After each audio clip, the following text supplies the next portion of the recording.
વાવ તાલુકામાં આવેલી સૌપુરા ગૌશાળા ખાતે આજે એક ખાસ જીવદયાનો પ્રસંગ જોવા મળ્યો હતો. ગુજરાત વિધાનસભાના માનનીય અધ્યક્ષ શંકરભાઈ ચૌધરી અને રાજ્યકક્ષાના મંત્રી સ્વરૂપજી ઠાકોરે આ ગૌશાળાની મુલાકાત લીધી હતી. આ પ્રસંગે વાવથરા જિલ્લા ભાજપ પ્રમુખ નરેશ ઠાકોર પણ ઉપસ્થિત રહ્યા હતા. મુલાકાત દરમિયાન બંને નેતાઓએ ગૌશાળાની તમામ વ્યવસ્થાઓનું નિરીક્ષણ કર્યું હતું અને ગાયોને પોતાના હાથે ઘાસચારો ખવડાવીને ગૌ સેવાનું શ્રેષ્ઠ ઉદાહરણ પૂરું પાડ્યું હતું.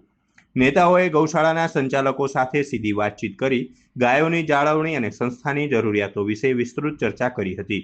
આ મુલાકાતનો મુખ્ય હેતુ સમાજમાં જીવદયા અને ગૌસેવાની ભાવનાને પ્રોત્સાહન આપવાનો તેમજ સરકારી યોજનાઓ જેમ કે મુખ્યમંત્રી ગૌમાતા પોષણ યોજના હેઠળ ગૌશાળાને મળતી સહાય અને તેમની ગ્રાઉન્ડ લેવલની સ્થિતિની સમીક્ષા કરવાનો હતો.